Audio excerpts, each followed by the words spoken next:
¿Cómo está toda mi gente bonita de los internets? Yo espero que estén muy bien. Yo soy Aldo Ramírez López y bienvenidos a su podcast favorito con comentarios. Pues la semana pasada terminamos con la muerte de Iván Illich. Me gustó mucho a mí ese libro, no sé qué tal lo hayan sentido ustedes. A mí me pareció difícil como la primera parte, el primer capítulo, los primeros 2 capítulos me parecieron como pues muy tristes, muy duros, muy desesperanzadores. Aunque bueno, pues se iba a hablar de una muerte, ahí sí no es como que sorpresa. Pero la forma en que lo fueron manejando, bueno, que lo fue manejando Tolstoy y el final me pareció de verdad formidable. El final me gustó mucho. Siento que se habla mucho ahí de el dejar ir. Y si no lo han escuchado, ¿qué esperan? Vayan a verlo. Aquí voy a poner el link. Y si todavía no tengo la tecnología para poner aquí el link, al final del video va a estar. Y hoy, ¿qué vamos a leer hoy entonces? Es una gran pregunta. Todavía no tengo un libro específico que quiera comenzar a leer, pero, porque ya ven que por asuntos de derechos de autor y todo, es preferente leer libros que tengan más de 100 años de antigüedad para que sí, venzan los derechos de autor y ya no sea un problema para mí ponerlo. Que digo, la verdad es que es un problema en el sentido de si quisiera monetizar, y ahorita pues claramente no estoy monetizando porque somos poquitos los que estamos aquí por ahora. Llegará el momento en que seamos muchos, yo espero que sí, porque creo que además cada vez estamos encontrando más cosas interesantes y como que también se está empezando a formar en mi mente, la idea de que este proyecto tiene mucho que ver con encontrar sabiduría pues en este caso en los libros, en lo que nos compete aquí, que es en la lectura. Porque siento que cada material que hemos leído nos ha traído conceptos muy interesantes. Para mí algunos muy nuevos, para mí otros que relaciono con otras cosas que sí conozco más, y todos me parecen como interesantes, y creo que a través justo de eso, a través de encontrar cosas que nos pongan a pensar, es como adquirimos sabiduría y conocimiento, tal vez conocimiento que luego esperemos transformaremos a través de nuestras experiencias y de todo lo demás, pues eso sí, en sabiduría que nos quedemos para siempre. Entonces, hoy, vamos a leer un cuento, pero no cualquier cuento, no. Vamos a leer un cuento del mismísimo Isaac Asimov, que si no lo saben es como el padre de la literatura de ciencia ficción de robots. Él es el inventor de las famosísimas 3 leyes de la robótica que se siguen utilizando ahorita, no solo como dentro de la ciencia ficción, sino como de verdad en cosas tangibles de robótica y de inteligencia artificial. Y vamos a empezar yo compré este libro que se llama El Hombre Bicentenario, creyendo que todo el libro era El Hombre Bicentenario. Resulta que 50 páginas son El Hombre Bicentenario, que está padre el libro, bueno, ¿qué sería? La novela corta, me gustó, pero vienen otros muchos cuentos, y vamos a leer uno que no he leído, que se llama ¿Qué es el hombre? Imagínense, con un título como ese, ¿cómo no vamos a leerlo? También ha llegado a mi atención que la mayoría de los temas que hemos tocado, o mejor dicho, de los libros que hemos leído, en algún momento se relacionan mucho con la muerte. Y creo que es normal hasta cierto punto, porque a final de cuentas es algo que a todos nos da curiosidad. Algunos podríamos decir tememos, otros tal vez simplemente digan, pues sé que va a pasar, pero definitivamente es eso. Como humanos nos sabemos mortales, y esta experiencia finita que es la vida, yo creo que a todos nos da muchísima curiosidad como en qué va a terminar. Entonces, ha sido un tema padre, pero también creo que está bien, busquemos otros temas. Y en este caso, ¿qué es el hombre? Muy interesante, más con un autor de ciencia ficción que va a hablar mucho de robótica y todo. Y en este tiempo en el que estamos viviendo, creo que el surgimiento mismo y la facilidad con la que estamos utilizando la IA, creo que sí nos levanta muchas preguntas de, bueno, ¿y qué es la inteligencia artificial? ¿Realmente es un ente, una inteligencia artificial? Y si no lo es, ¿qué es lo que hace que nosotros, como humanos, seamos humanos? Entonces, pues esperemos que se explore bastante esto. Y ya voy casi 6 minutos de esta introducción, entonces hay que comenzar. Empezamos con ¿qué es el hombre de Isaac Asimov? Y empieza con las 3 leyes de la robótica, qué maravilla. Las 3 leyes de la robótica. 1. Un robot no debe dañar a un ser humano, ni, por inacción, permitir que un ser humano sufra daño. 2. Un robot debe obedecer las órdenes impartidas por los seres humanos, excepto cuando dichas órdenes estén reñidas con la primera ley. 3. Un robot debe proteger su propia existencia, mientras dicha protección no esté reñida ni con la primera ni con la segunda ley.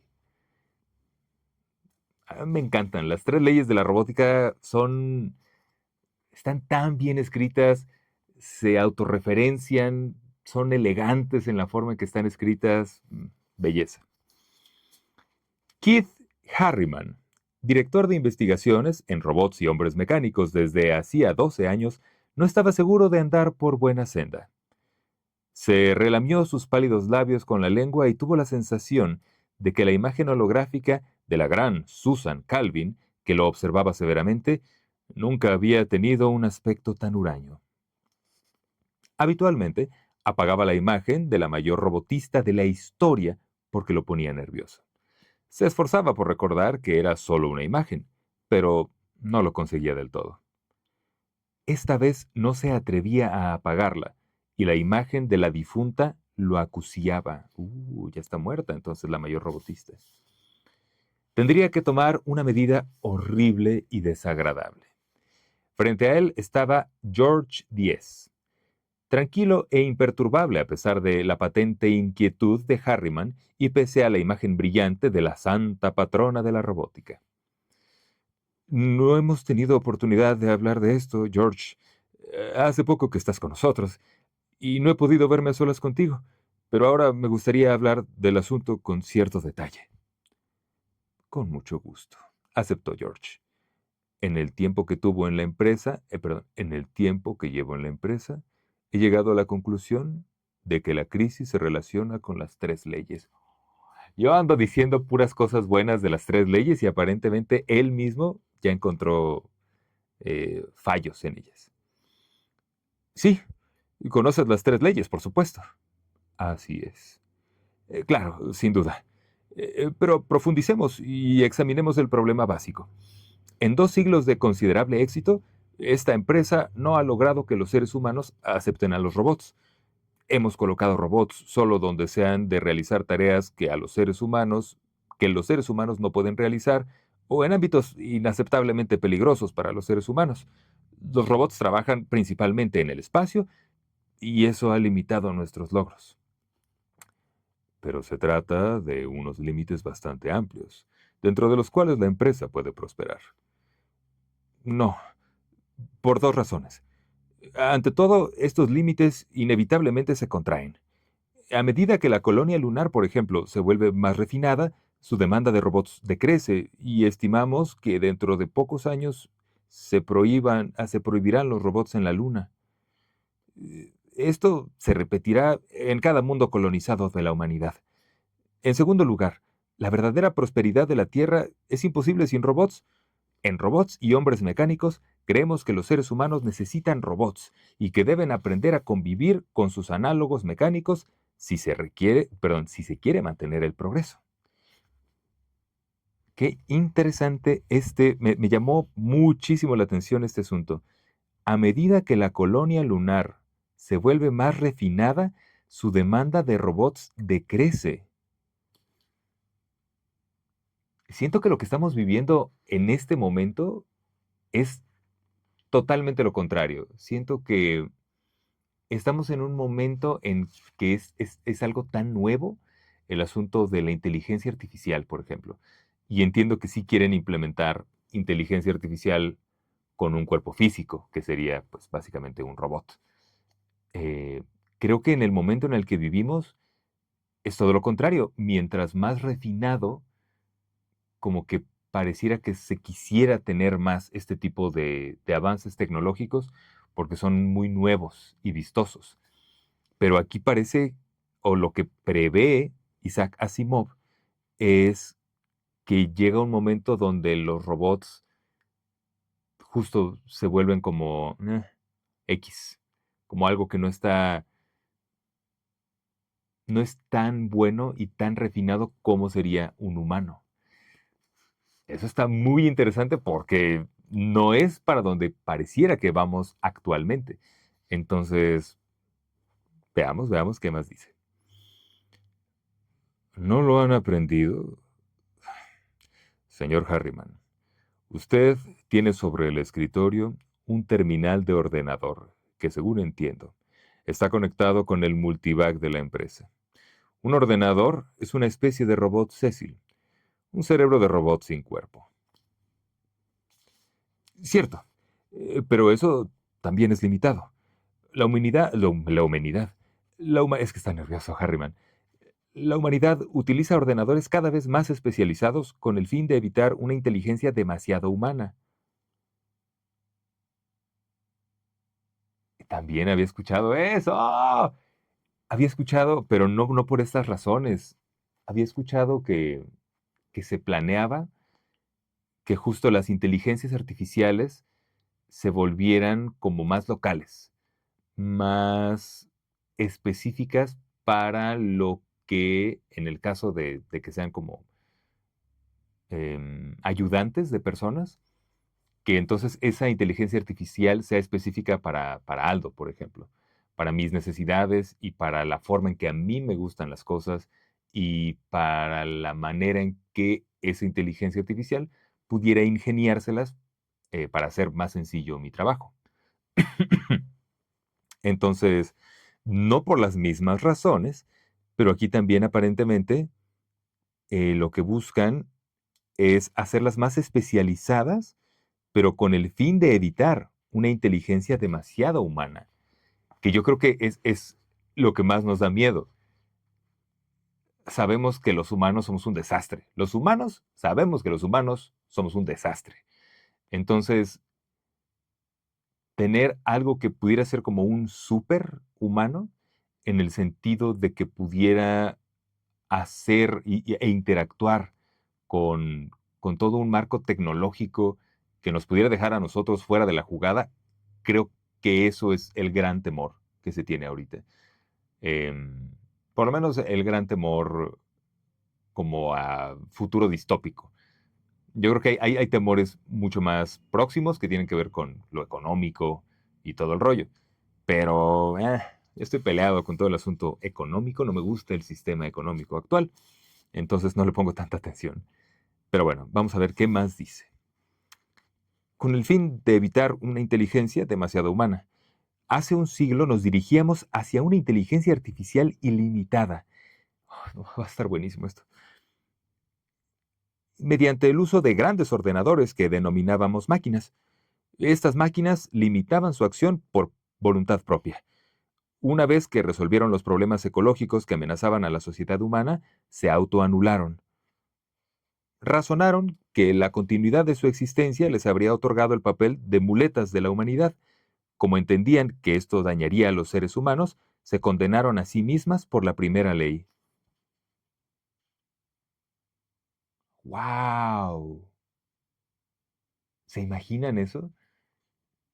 Ahorita una de las grandes críticas que tiene el asunto de las inteligencias artificiales tiene que ver con que, aunque suena el concepto de inteligencia artificial como algo muy etéreo, como algo que está por ahí, ¿no? Como una nube de conocimiento, casi casi un Dios al que le hablamos y le preguntamos cosas y nos resuelve.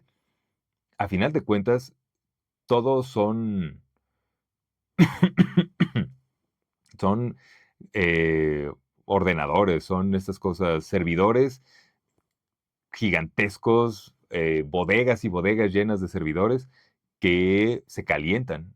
O sea, a final de cuentas, mantenerlos funcionando requiere energía, energía que produce calor, y hay que utilizar más energía para enfriar esas cosas. Entonces, todo este gasto energético y todo este calentamiento, a final de cuentas, está siendo un problema ecológico que se está visibilizando y está siendo como, ok, tal vez no sea tan buena idea que todo el mundo pueda utilizar la inteligencia artificial para hacer una imagen de sí mismo bailando con la presidenta, eh, porque esto ocupa recursos que a final de cuentas van a dañar el mundo, van a dañar el ecosistema.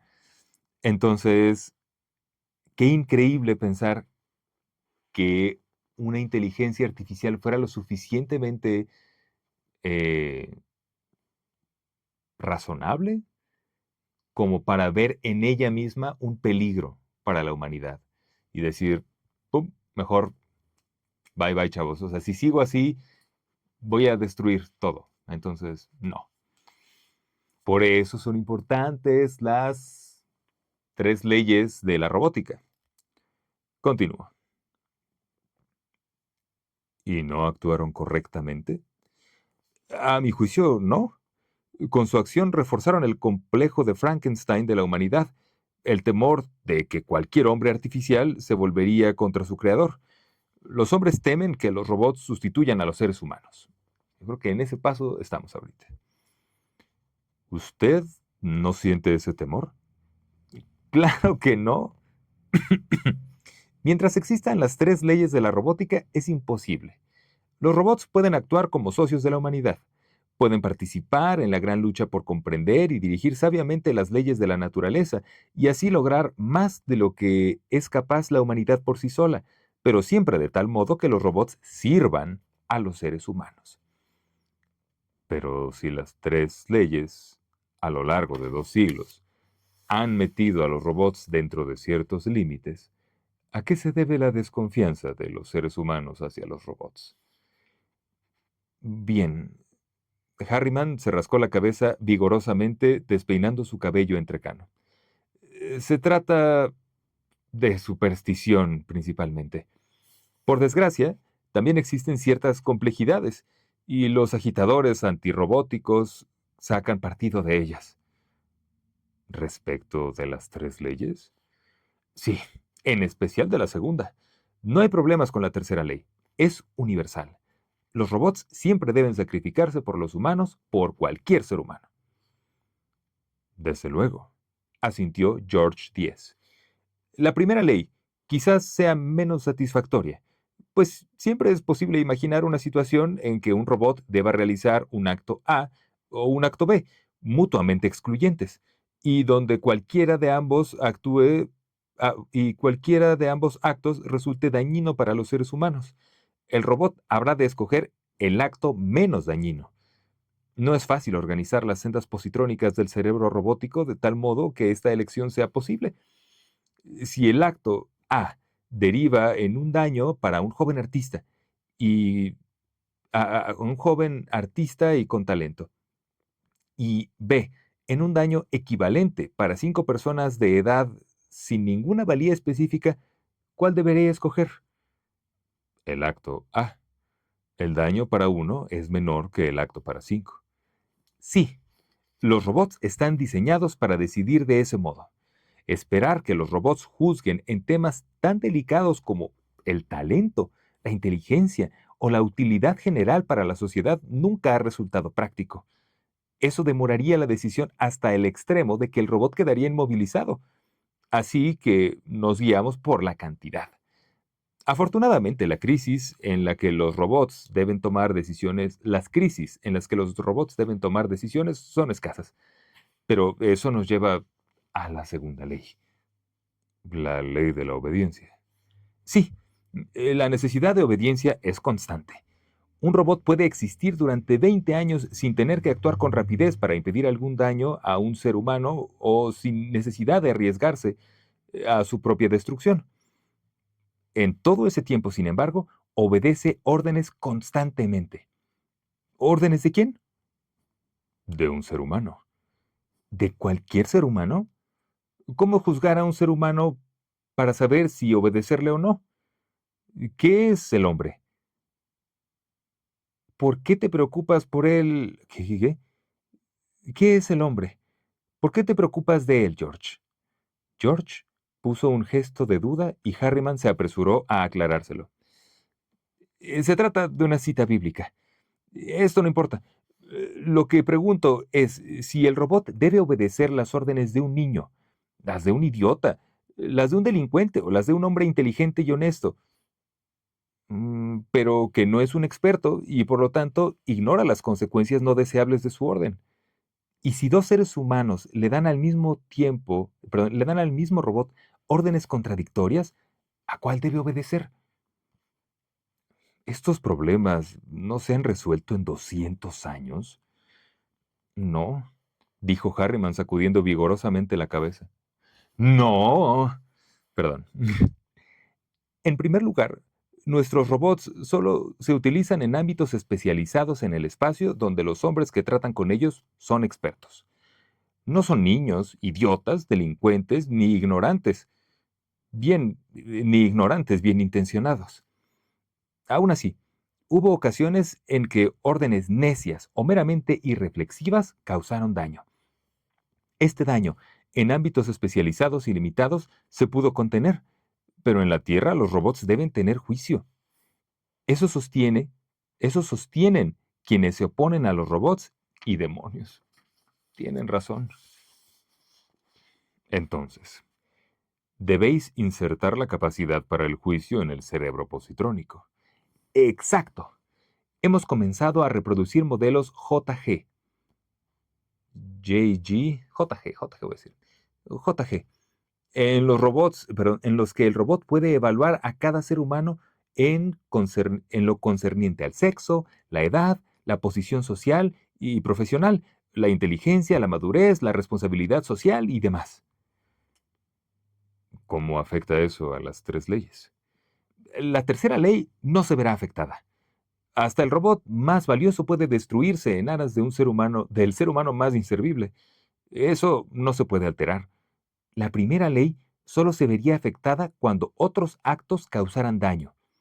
Se debe tener en cuenta no solo la calidad, sino la cantidad de los seres humanos, siempre que haya tiempo y fundamentos para ese juicio, lo cual no ocurre a menudo. La segunda ley quedaría profundamente modificada, pues toda obediencia potencial debe involucrar juicio. El robot obedecerá con mayor lentitud, excepto si también está en juego la primera ley, pero obedecerá más racionalmente. Mm. De todos modos, los juicios que se requieren son muy complicados. En efecto, la necesidad de realizar tales juicios frenó las reacciones de nuestros primeros modelos hasta el extremo de la parálisis. En los modelos posteriores mejoramos las cosas, con el coste de introducir varias sendas en el cerebro del robot. Ah, con el coste de introducir tantas sendas que el cerebro del robot se volvió inmanejable. Sin embargo, en nuestro último par de modelos, creo tener lo que buscamos. El robot no debe realizar juicios inmediatos acerca de la valía de un ser humano ni del valor de sus órdenes. Empieza por obedecer a todos los seres humanos como un robot común y luego aprende. Todo va a estar bueno. Un robot crece, aprende y madura. Es el equivalente de un niño al principio y debe estar bajo supervisión constante. A medida que crece, puede introducirse gradualmente sin supervisión en la sociedad terrícola. Por último, es un miembro pleno de esta sociedad. Sin duda esto responde a las objeciones de quienes se oponen a los robots. No, replicó irritado Harriman. Ahora presentan otras. No aceptan juicios. Dicen que un robot no tiene derecho a calificar de inferior a esta o a tal otra persona. Pues es que sí, también, como humanos, ¿cómo aprendemos a, a decidir, por ejemplo, en qué personas confiamos y en qué personas no confiamos? Tiene que ver con la experiencia, pero tiene también que ver con los valores, tiene que ver con el, ¿cómo se llama esta cosa? El ámbito en el que crecimos y las personas con las que tuvimos contacto y con las que nos formaron nuestra personalidad. Y creo que aquí el problema es un poco ese rollo, ¿no? Bueno, ¿y cómo decides qué valores vas a poner en un robot? No está fácil, no, nadie entraría un rollo ahí como de moralidad, donde es como, bueno, qué cosa para mí está bien y qué cosa para él está bien. Y tal vez cuando choquen, vamos a tener un problema. Vamos a ver. Eh, Al aceptar las órdenes de A y no las de B, a B se le califica de menos importante que a A y se violan así sus derechos humanos. ¿Y cuál es la respuesta a eso? No hay ninguna. Voy a desistir. Entiendo. En lo que a mí concierne, en cambio, recurro a ti, George. ¿A mí? La voz de George 10 no se alteró. Dejó entrever cierta sorpresa, pero no se alteró. ¿Por qué a mí? Porque no eres un hombre. Te dije que quiero que los robots sean socios de los seres humanos. Quiero que tú seas el mío. George 10 alzó las manos y las extendió en un gesto extrañamente humano. ¿Qué puedo hacer yo? Tal vez creas que no puedes hacer nada, George. Fuiste creado hace tan poco tiempo que aún eres un niño, y te diseñaron para no estar sobrecargado de información en origen. Por eso he tenido que explicarte la situación con tanto detalle, con el fin de dejar espacio para cuando crezcas. Pero tu mente crecerá y podrás abordar el problema desde un punto de vista no humano. Aunque yo no vea una solución, tú quizás la veas desde tu perspectiva. Mi cerebro está diseñado por humanos. ¿En qué sentido es no humano? Eres el modelo JG más reciente, George. Tu cerebro es el más complicado que hemos diseñado hasta ahora, y en algunos sentidos más complejo que el de las viejas máquinas gigantes.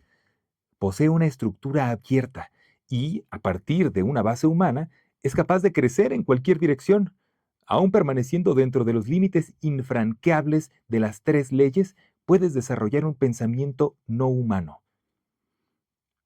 Sé suficiente sobre los seres humanos como para enfrentarme a este problema de un modo racional. ¿Sé suficiente sobre su historia, sobre su psicología? Claro que no, pero aprenderás lo más rápidamente posible. ¿Tendré ayuda, señor Harriman? No, esto queda entre nosotros. Nadie más está enterado y no debes mencionar este proyecto a ningún otro ser humano, ni en la empresa, ni en ninguna otra parte. ¿Estamos haciendo algo malo, señor Harriman, para que usted insista tanto en el secreto? No, pero no se aceptará la solución de un robot precisamente por ser de origen robótico. Me sugerirás a mí cualquier solución que se te ocurra y, si me parece valiosa, yo la presentaré. Nadie sabrá nunca que provino de ti. A la luz de lo que dijo antes, dijo serenamente George 10, es el procedimiento correcto. ¿Cuándo empiezo? Ahora. Me ocuparé de que dispongas de todas las películas necesarias para que puedas estudiarlas. Mm. Harriman se encontraba a solas. Debido a la luz artificial de su despacho, no había indicios de que afuera estaba oscuro. No era consciente de que habían pasado 3 horas desde que llevó a George a su cubículo y lo dejó ahí con sus primeras referencias fílmicas. Ahora estaba a solas con el fantasma de Susan Calvin, la brillante robotista que por su cuenta transformó ese enorme juguete que era el robot positrónico en el instrumento más delicado y versátil del hombre.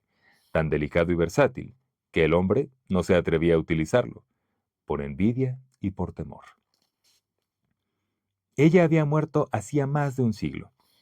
El problema del complejo de Frankenstein existía ya en la época de Calvin, y ella no lo resolvió. Nunca intentó resolverlo, pues entonces no era necesario. En aquellos tiempos, la robótica se expandía por la necesidad de la exploración espacial. Fue el éxito mismo de los robots lo que redujo la necesidad de utilizarlos y dejó a Harriman en los últimos tiempos. Y dejó a Harriman en los últimos tiempos. Pero ¿Susan Calvin hubiera pedido ayuda a los robots? Sin duda lo habría hecho. Mm. Harriman se quedó ahí hasta horas tardías. Maxwell Robertson era el principal accionista de robots y hombres mecánicos de Estados Unidos, y en este sentido controlaba la empresa. No era una persona de aspecto imponente, maduro y obeso. Tenía la costumbre de mordisquearse la comisura derecha del labio inferior cuando estaba molesto. Pero tras 2 décadas de asociación con personas del gobierno, había aprendido a manejarlos. Recurría a la gentileza, a las concesiones y a las sonrisas y siempre ganaba tiempo. Resultaba cada vez más difícil, entre otras razones, por Gunnar Eisenmuth. De todos los conservadores globales, que durante el último siglo habían sido los más poderosos después del Ejecutivo Global, Eisenmuth era el menos propenso a las soluciones conciliadoras. Se trataba del primer conservador que no era americano de nacimiento. Y, aunque no se podía demostrar que el arcaico nombre de robots de Estados Unidos le provocara hostilidad, todo el mundo en la empresa así lo creía.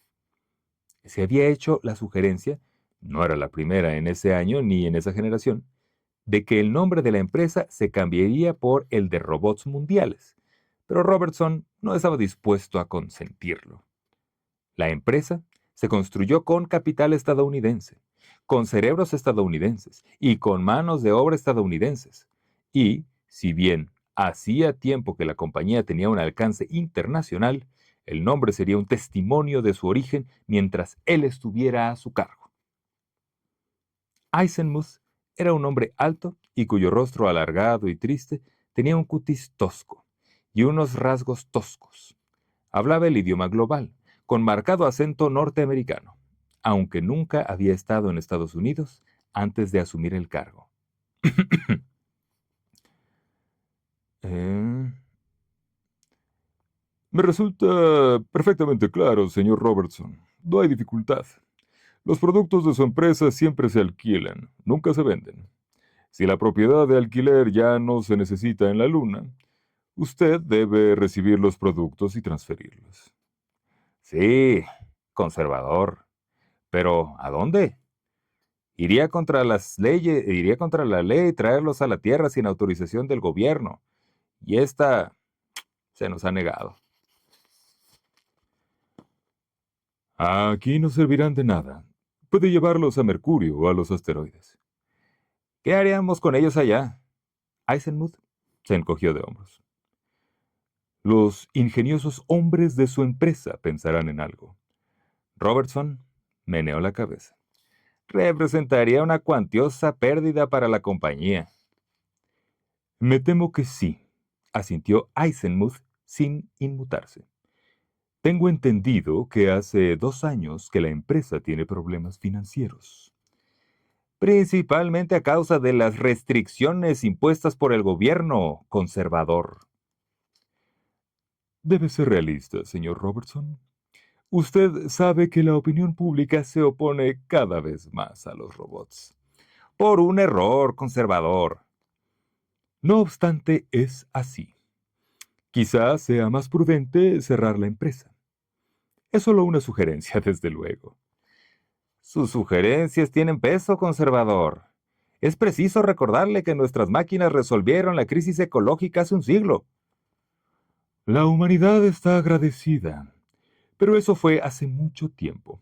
Ahora vivimos en alianza con la naturaleza, por incómodo que a veces nos resulte, y el pasado se olvida.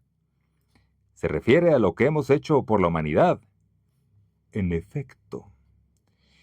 Pero no pretenderán que cerremos la empresa de inmediato sin sufrir enormes pérdidas. Necesitamos tiempo. ¿Cuánto? ¿Cuánto puede darnos? No depende de mí. Estamos solos, murmuró Robertson. No es necesario andar con rodeos. ¿Cuánto tiempo puede darme? Eisenmuth pareció sumirse en sus cavilaciones. Creo que puedo concederle 2 años. Seré franco. El gobierno global se propone apropiarse de la firma y encargarse de liquidarla si usted no lo ha hecho en ese plazo. Y a menos de que haya un cambio drástico en la opinión pública, lo cual dudo muchísimo, sacudió la cabeza. 2 años, pues, susurró Robertson. Robertson se encontraba a solas. Sus reflexiones no seguían un rumbo preciso y pronto cayeron en el recuerdo. 4 generaciones de Robertson habían presidido la empresa. Ninguno de ellos era robotista. Personas como Lanning, Bogert y simplemente Susan Calvin habían hecho de la empresa lo que era. Pero los 4 Robertson habían proporcionado el clima que les posibilitaba realizar su labor. Sin robots y hombres mecánicos, el siglo XXI hubiera seguido un camino diferente, el camino del desastre. Esto se había evitado gracias a las máquinas que durante una generación guiaron a la humanidad a través de los rápidos y de los bancos de arena de la historia. Y en recompensa le daban solo 2 años. ¿Qué se podía hacer en 2 años para superar los arraigados prejuicios de la humanidad? No lo sabía. Harriman había hablado esperanzadamente de nuevas ideas, pero se negaba a darle detalles. ¿Qué más daba? Robertson no habría entendido nada. ¿Pero qué podría hacer Harriman? ¿Qué se podía hacer contra la intensa antipatía que sentía el hombre hacia la imitación? Nada. Robertson cayó en un sueño profundo que no le brindó ninguna inspiración. ¿Ya lo tienes todo, George X? Dijo Harriman. Dispones de todos los elementos que a mi juicio son aplicables al problema. En lo que concierne a la información acerca de los seres humanos y sus costumbres, tanto del pasado como del presente, tienes almacenados en tu memoria datos que yo o cualquier... Tienes en tu memoria almacenados más datos que yo o cualquier otro ser humano. Es muy probable. ¿Necesitas algo más? En lo que se refiere a información, no encuentro lagunas obvias. Tal vez haya temas imprevistos en los márgenes, pero eso ocurrirá siempre, por mucha información que yo hubiera asimilado. Cierto. Y tampoco tenemos tiempo para asimilar información eternamente. Robertson me dijo que solo disponemos de 2 años y ya han pasado 3 meses. ¿Tienes alguna sugerencia? Por el momento, señor Harriman, nada. Debo sopesar la información y necesitaría ayuda. ¿De mí? No, no de usted precisamente. Usted es un ser humano con grandes aptitudes, y lo que me diga puede tener la fuerza parcial de una orden e inhibir mis reflexiones. Tampoco de otro ser humano por la misma razón, especialmente teniendo en cuenta que usted me prohibió comunicarme con ninguno. Ah, se va a poner bien bueno, entonces van a ser 2 robots los que estén haciendo todo este rollo. Me gusta para dónde va esto. Entonces, ¿qué ayuda, George? De otro robot, señor Harriman. ¿De qué robot? Se construyeron otros de esta serie. Yo soy el 10º. JG-10. Los primeros eran inservibles, fueron experimentales. Los primeros eran inservibles, fueron experimentales.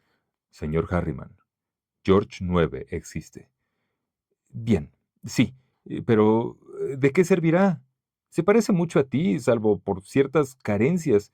Tú eres el más versátil de los dos. Estoy seguro de ello, asintió George 10, moviendo gravemente la cabeza. No obstante, en cuanto inicio una línea de pensamiento, el solo hecho de haberla creado la vuelve recomendable y me impide abandonarla.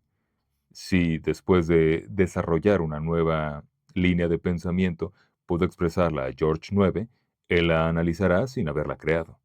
Por consiguiente, la abordaría sin prejuicios. Podría haber lagunas y defectos que a mí se me hubieran pasado por alto. En otras palabras, dos cabezas piensan mejor que una, ¿no? Si con eso se refiere a dos individuos con una cabeza cada uno, señor Harriman, pues sí. Vale. ¿Deseas algo más? Sí, algo más que películas. He visto mucho acerca de los seres humanos y su mundo. He visto seres humanos aquí en la empresa y puedo cotejar mi interpretación de lo que he visto con impresiones sensoriales directas. Pero no respecto del mundo físico. Nunca lo he visto. Y las películas bastan para indicarme que este entorno no es representativo. Me gustaría verlo. ¿El mundo físico? Harriman se quedó estupefacto ante la enormidad de la idea. ¿No estarás sugiriendo que te saque de los terrenos de la empresa? Sí, eso sugiero. Es ilegal. Con el clima de opinión reinante sería fatal. Si nos detectan, sí. No sugiero que me lleve a una unidad y ni siquiera a una vivienda de seres humanos. Me gustaría ver la zona abierta, sin seres humanos. Eso también es ilegal. No tienen por qué descubrirnos. Ándale, ya ya anda bien. ¿Qué tal si hacemos eso? Eh, ¿Por qué es importante eso, George? No lo sé, pero creo que sería útil. ¿Tienes pensado algo? George 10 titubeó. No lo sé. Me parece que podría tener algo en mente si se redujeran ciertas zonas de incertidumbre. Bien, déjame pensarlo. Entretanto, sacaré a George 9 y arreglaré las cosas para que ambos ocupéis un solo cubículo. Al menos eso puede hacerse sin inconvenientes. Siguiente capítulo. George 10 se encontraba a solas. Aceptaba proposiciones provisionales, las conectaba y llegaba a una conclusión, una y otra vez. Y a partir de las conclusiones elaboradas, otras proposiciones. Las aceptaba provisionalmente, las analizaba y las rechazaba si hallaba una contradicción. Cuando no las rechazaba, las aceptaba provisionalmente. Nunca reaccionaba con admiración, sorpresa ni satisfacción ante ninguna de sus conclusiones. Se limitaba a anotar un más o un menos. ¡Ay, mi gente! Creo que lo vamos a tener que dejar aquí porque yo tengo que ir. Pero bueno, vamos bastante bien. Me gusta para dónde va este cuento. Yo creo que este nos lo echamos como en... pues quién quita... No, tal vez sí sean 3 sesiones, no lo sé. Entre 2 y 3 sesiones nos acabamos este, pero está interesante, porque justo el cuento se llama ¿Qué es un ser humano? ¿Qué es el hombre? Entonces me imagino que llegado el momento, utilizando los recursos que va a tener George 10, va a ser imposible, más allá de por su cuerpo, va a ser imposible distinguirlo de un ser humano. Entonces, eso se pone muy interesante porque ¿por qué alguien que tiene la capacidad cognitiva de un ser humano no debería tener los derechos que tiene un ser humano? ¿Por tener un cuerpo mecánico? ¿Porque fue creado por los humanos? O sea, sí creo que si esto sucediera, tarde o temprano tendría que haber algo así como una declaración de los derechos de los robots, creo yo. Pero bueno, no creo que vaya por ahí tanto como de derechos de los robots, pero creo que sí va a ser como el cuestionamiento fuerte respecto a si se generara una inteligencia artificial capaz de crecer y de entender las cosas, desarrollar nuevas ideas, hacer juicios de valor, que es lo que quieren que hagan, pero también ahí está mucho este asunto de es muy complicado. Tiene que ver con los eh, las mismas ideas que tenemos de lo que fue nuestra crianza, y aquí están haciendo una crianza de un robot. Entonces va a estar muy padre, va a estar muy bien. Veremos qué tal nos va en las siguientes sesiones. Ahora yo ya me despido. Nos veremos muy pronto con la segunda parte de ¿qué es un hombre? Mientras tanto, les mando un abrazo, ya saben, los quiero mucho, me caen muy bien todos ustedes, qué bueno que están aquí en este bello podcast. Y nada más. Se despide de ustedes hoy. Se despide de ustedes Aldo Ramírez López, su anfitrión. Y nada más. Los quiero mucho, cuídense. Bye bye.